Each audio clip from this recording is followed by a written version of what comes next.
Hello दोस्तों, स्वागत है आप सभी का उत्कर्ष के नर्सिंग एंट्रेंस एग्जाम के इस यूट्यूब चैनल पर, जहां पर हम देने वाले हैं आपको बहुत ही शानदार इंफॉर्मेशन एंड अपडेट्स। तो जैसा कि आपको पता होगा, आज की जो वीडियो है बच्चों वो रहने वाली है झारखंड में होने वाले बीएससी नर्सिंग, जीएनएम और एएनएम के एग्जाम से संबंधित। क्योंकि अभी जेसीईसीईबी बोर्ड यानी कि जो आपका झारखंड का एग्जामिनेशन बोर्ड है, उसने अभी एडमिट कार्ड को रिलीज करते हुए एक आपका नोटिफिकेशन जारी किया है। और उसके तहत आज के इस वीडियो में हम जानने वाले हैं कि हम हमारा ये एडमिट कार्ड किस तरीके से डाउनलोड करने वाले हैं, क्या क्या चीजें हमें ध्यान रखनी है बच्चों, ड्रेस कोड क्या रहने वाला है और कौन कौन से इंस्ट्रक्शंस का हमें ध्यान रखना है, और एग्जाम सेंटर में पहुंचते वक्त हमें किन किन चीजों का भी ध्यान रखना है। तो बच्चों वीडियो के एंड तक बने रहिए ताकि ये तमाम इंफॉर्मेशन आप तक समय रहते पहुंच सके। तो जैसा कि आप मेरे पीछे देख पा रहे होंगे दोस्तों, यहां पर झारखंड सरकार द्वारा आपके जो प्रवेश प्रतियोगिता परीक्षा परिषद है उसके द्वारा एक नोटिस जो है जारी किया गया है, जिसके अंदर ये लिखा गया है कि बीएससी नर्सिंग प्रतियोगिता एएनएम और जीएनएम सम्मिलित होने वाले सभी परीक्षार्थियों को सूचित किया जाता है कि उक्त परीक्षा क्रमांक जो कि 28 और 29 तारीख को आपका होने वाला है, उसकी बच्चों तमाम जानकारी जो है वेबसाइट, ये जो आपकी JCECEB.झारखंड.gov.in वाली जो वेबसाइट है बच्चों, यहां पर आप जाएंगे और यहां पर जो है आपको एडमिट कार्ड मिल जाएगा। यहां पर आपको किस तरीके से पूरा एडमिट कार्ड डाउनलोड करना है, पूरी विधि दे रखी है दोस्तों। तो इस विधि के अंदर भी हम देखेंगे कि किस तरीके से मैं आपको पूरा प्रोसीजर करके बताऊंगा बच्चों, किस तरीके से हम देख सकते हैं। उसके बाद में अगर मैं आगे पढ़ूं तो इसमें यह लिखा हुआ है कि प्रवेश पत्र में आपकी अन्य विवरणी में भी अंकित है तथा नाम यथा नाम, पिता एवं माता का नाम, कोटि, जन्म तिथि आदि। यदि इन विवरणियों की प्रविष्टियों में संशोधन या सुधार की आवश्यकता हो तो एक स्वहस्तलिखित आवेदन पत्र सप्रमाण झारखंड संयुक्त प्रवेश प्रतियोगिता परीक्षा परिषद विज्ञान एवं प्रौद्योगिकी परिसर, सिरखा टोली, नामकुम, तुपुदाना रोड, नामकुम, रांची। नंबर ये पूरा पता ले रखा है बच्चों। इस पते पर आपको 1 तारीख से पहले, यानी कि कहने का मतलब सिर्फ इतना है दोस्तों कि ये आपका पता है और ये तारीख है दोस्तों। ये क्या तारीख है? ये 1/10/2024। तो जैसे मान लीजिए आप एडमिट कार्ड डाउनलोड करेंगे। एडमिट कार्ड डाउनलोड करने के बाद में उसमें आपका नाम, पता, एड्रेस और जो आपके पिता का नाम है, माता का नाम है, जन्म तिथि, ये सारा आपका विवरण दिया हुआ होगा। यदि मान लीजिए उस विवरण में कोई भी तरीके की त्रुटि हो, कोई गलती हो, यदि आपको ऐसा लगता हो कि ये इंफॉर्मेशन जो है गलत लिखी हुई है, तो आप उसके ऊपर भी अपना जो है एडिट उसको करवा सकते हैं। तो आपको उसके लिए क्या करना पड़ेगा, आपका जो एग्जामिनेशन बोर्ड है जिसका एड्रेस ही आपके सामने लिखा हुआ है, इस एड्रेस पर आपको क्या लिखना है बच्चों? स्वहस्त लिखित, यानी कि बच्चों आपको एक आवेदन प्रति यानी कि एक एप्लीकेशन लिख के देनी पड़ेगी बच्चों। इनको अपने खुद के हाथों से साइन करके ये एप्लीकेशन आपको लिख के देनी पड़ेगी और आपको इस पते पर पहुंचानी पड़ेगी, है ना। और ये बच्चों सारा काम आपका 1 तारीख 1/10/2024 से पहले तक हो जाना चाहिए, ठीक है ना। इसको आप डाक, स्पीड पोस्ट के माध्यम से हाथों हाथ अथवा ईमेल, ये आपका ईमेल एड्रेस दे रखा है बच्चों कंट्रोलर का, ये ईमेल एड्रेस है बच्चों, इसके माध्यम से निश्चित रूप से जमा करवा दे, जिसके आधार पर आपकी विवरणी में संशोधन किया जा सके, यानी कि अब चेंजेस आप अभी भी करवा सकते हैं, ठीक है ना। तो इसके लिए बस आपको ये ध्यान रखना पड़ेगा कि जो डेट आपको दे रखी है बच्चों उसमें आपको पोस्ट करवाना है और साथ में आपको ईमेल भी करना है इस वाली वेबसाइट पर। यदि आपको वेबसाइट नहीं दिख रही है तो ये देखिए, ये आपकी वेबसाइट है बच्चों। इस वेबसाइट पर आपको जो है बिल्कुल यहां पर आपको ईमेल भी करना पड़ेगा यदि आपको कोई चेंजेस करवाने हैं। तो इसके लिए सबसे पहले आपको क्या करना पड़ेगा बच्चों, एक वेबसाइट पर जाना पड़ेगा, है ना। सबसे पहले आपको अपना एडमिट कार्ड डाउनलोड करना पड़ेगा। तो एडमिट कार्ड डाउनलोड कर लेने के लिए बच्चों सबसे पहले आप कहां पर जाएंगे? एडमिट कार्ड डाउनलोड कर लेने के लिए सबसे पहले आप इस वेबसाइट पर जाएंगे बच्चों। यह है आपके JCECEB झारखंड.gov.in। जैसे ही आप इस वेबसाइट पर जाएंगे, एक बड़ा सा इंटरफेस आपके सामने ओपन हुआ होगा और वो इंटरफेस किस तरीके से दिखेगा वो भी मैं आप सभी को बता देना चाहता हूं। तो देखिए, यदि आप ये देखिए, ये इस तरीके से आपको वेबसाइट दिखेगी, है ना। ये देखिए, ये है वेबसाइट। जैसे ही आप इस पर क्लिक करेंगे दोस्तों, जैसे ही आप इस पर क्लिक करेंगे, क्लिक करते आपके सामने कुछ इस तरीके से इंटरफेस ओपन हो जाएगा। ये आपका झारखंड बोर्ड का जो है बच्चों combined entrance competitive exam board, यहाँ का ये आपकी वेबसाइट ओपन हो जाएगी। जैसे आप इस वेबसाइट को ओपन करेंगे, यहां पर बच्चों आपके पास लिखा हुआ आएगा click here for all online application submission, ठीक है ना, 2024। तो जैसे ही आप इस पर क्लिक करेंगे तो कुछ इस तरीके से आपके सामने ये पूरा पैनल ओपन हो जाएगा, ठीक है ना। ये वाला आपका पूरा list of all competitive exam इसके ऊपर ओपन हो जाएगा।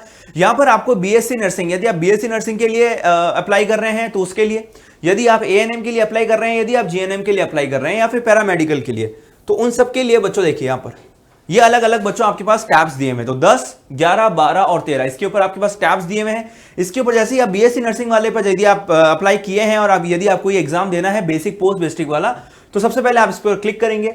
क्लिक करने के बाद 2 मिनट इसको थोड़ा लोड होने देंगे। लोड होने के बाद आपके सामने एक और इंटरफेस खुलेगा कुछ इस तरीके से। तो जैसे ही बच्चों यहां पर आपका इंटरफेस खुल जाता है तो देखिए यहां पर आपको दिया हुआ है start of online application, closing, editing. आपका एडिटिंग की विंडो भी बच्चों जा चुकी है और admit card is now available for download. देखिए यहां पर एक न्यू टैब आ चुका है। उसके लिए सबसे पहले आपको क्या करना पड़ेगा, एप्लीकेंट लॉगिन पर क्लिक करना पड़ेगा और एप्लीकेंट लॉगिन पर क्लिक करने के बाद आपका रजिस्ट्रेशन नंबर, पासवर्ड और एक ये सिक्योरिटी कैप्चा कोड जो होता है बच्चों ये डालना पड़ेगा और लॉगिन करना पड़ेगा। लॉगिन करने के तुरंत बाद में आपके सामने एक पूरा आपका एडमिट कार्ड ओपन हो जाएगा।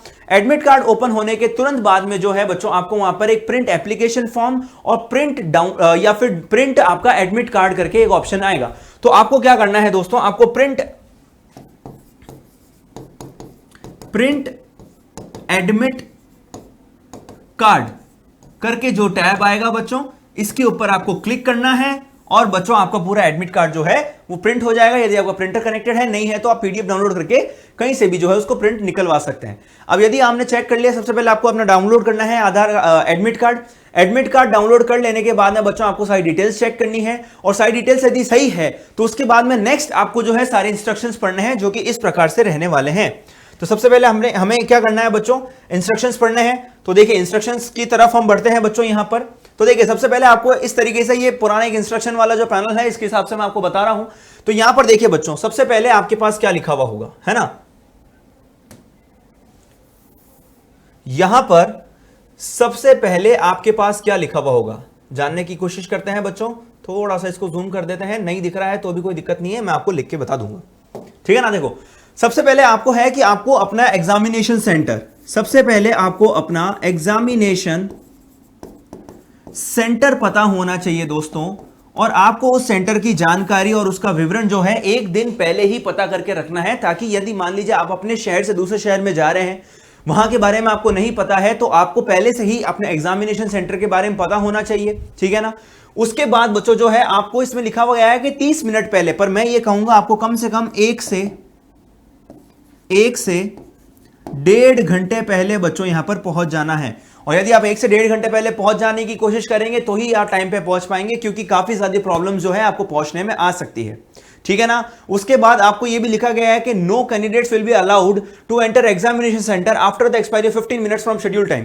तो यानी कि मान लीजिए आपको 15 मिनट तक घुसने की ही जो है इजाजत मिलेगी। यानी कि जैसे मान लीजिए सपोज करो कि आपका एग्जाम है जो 10 बजे शुरू हो रहा है, तो लास्ट आपकी एंट्री जो है 9:45 तक ही हो सकती है ना। उसके बाद आपकी कोई भी तरीके की एंट्री एंटरटेन्ड नहीं की जाएगी, ठीक है ना। Please ensure that admit card आपके पास होना चाहिए। और देखो अब आपको क्या क्या चीजें लेकर जानी है साथ में, तो यहां पर हम अब वो विवरण देखने वाले हैं कि आप कौन कौन सी चीजें साथ में लेके जाएंगे। तो यहां पर सबसे पहले आपके पास अपना एडमिट कार्ड होना चाहिए दोस्तों।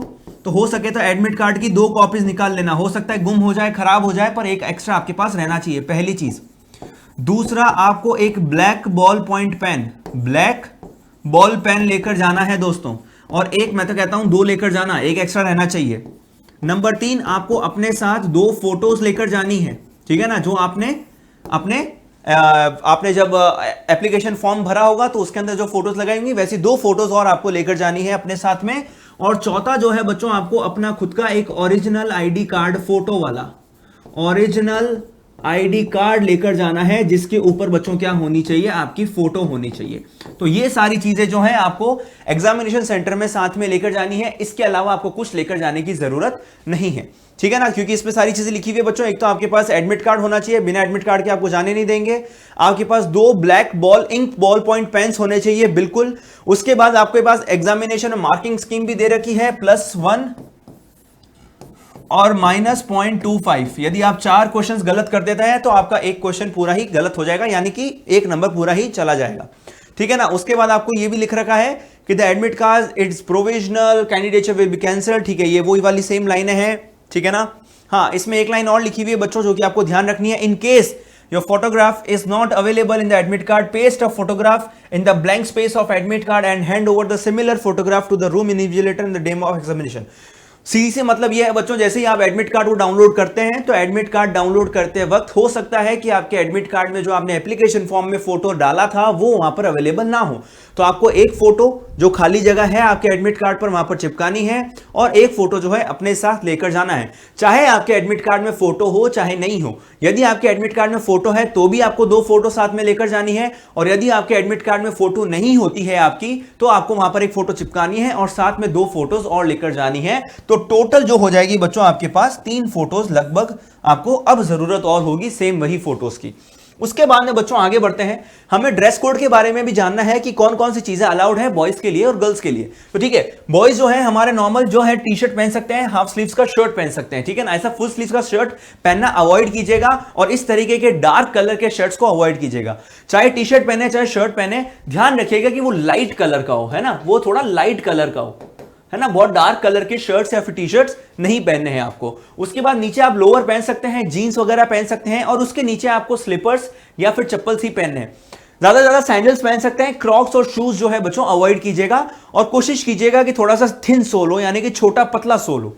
उसके बाद में बच्चों कोई भी रिलीजियस थ्रेड्स या फिर वॉचेस बॉयज के लिए स्पेशली कोई कलेवा, कोई धागा या कोई भी तरह की घड़ी, अंगूठी, ये सब आपको पहन के नहीं जाना है। तो ये वाला जो पॉइंट है बच्चों ये आपको अवॉइड करना है, बाकी ये 3 चीजें जो है आपको फॉलो करनी है।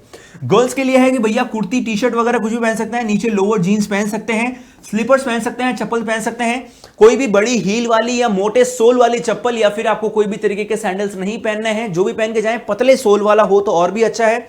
आपको ज्वेलरी नहीं पहननी है, बैंगल्स वगैरह नहीं पहनने हैं, ऑर्नामेंट्स नहीं पहनने हैं, ठीक है ना। तो यानी कि आपको कड़े नहीं पहनने हैं, आपको अंगूठियां नहीं पहननी है, आपको कोई भी तरीके की चूड़ियां नहीं पहननी है, आपके क्लचर नहीं होना चाहिए, इयररिंग्स, ज्वेलरीज, नाक में कान में पहनने वाली कोई भी चीज नहीं होनी चाहिए। कोशिश कीजिएगा कि वो सभी आप घर पे छोड़कर जाएं। उसके बाद में सभी के लिए कॉमन चीज वॉच यानी कि घड़ी, इलेक्ट्रॉनिक गैजेट्स, मोबाइल फोन्स वगैरह भी अलाउड नहीं है। तो इन सब चीजों का जो है बच्चों आपको तहे दिल से ध्यान रखना है, बिल्कुल ठीक है बच्चों। तो ये थी तमाम जानकारी। जाने से पहले मैं एक चीज और बता देना चाहता हूं, यहां पर जो हम एग्जामिनेशन देख रहे हैं, यहां पर ये सारी चीजें हमने देख ली, ये हमने देख लिया। उसके बाद में बच्चों एक चीज और जो है आपके संशोधन जब आपके एग्जाम डेट में हुई थी, जो कि बीएससी नर्सिंग की यदि मैं बात करूं तो पहले आपका एग्जाम जो है बच्चों 22 तारीख को होने वाला था, सुबह 10 बजे से लेकर 12:30 बजे तक, जिसकी टाइमिंग को बदलकर जैसा कि आप सभी को पता होगा कि अब 28 तारीख को कर दिया गया। यानी कि अब शनिवार को 28 तारीख को आपका बीएससी नर्सिंग का एग्जाम होगा सुबह 10 बजे से लेकर 12:30 बजे तक। और जो आपका एएनएम और जीएनएम का एग्जाम है बच्चों पहले 21 तारीख को होने वाला था, परंतु अब जो है बच्चों आपका 29 तारीख को रविवार को सुबह 10 से 12 बजे तक तो बच्चों आपका एएनएम का एग्जाम होगा, और जीएनएम का एग्जाम 29 तारीख को ही दूसरी शिफ्ट में यानी कि 2:30 बजे से लेकर 5 बजे तक जो है बच्चों आपका जीएनएम का एग्जाम होगा। तो ये थी बच्चों तमाम जानकारी झारखंड में होने वाले बीएससी नर्सिंग एंट्रेंस एग्जाम से रिलेटेड। आशा करता हूं बच्चों आपको वीडियो अच्छा लगा। यदि कोई भी आपको चीज पूछनी हो तो प्लीज नीचे कमेंट करके बता दीजिएगा। चैनल पर नए हैं तो सब्सक्राइब कीजिएगा। वीडियो अगर अच्छा लगा हो और अगर अंत तक बने हुए हैं तो वीडियो को लाइक किए बिना मत जाइएगा। तब तक के लिए all the very best and thank you so much.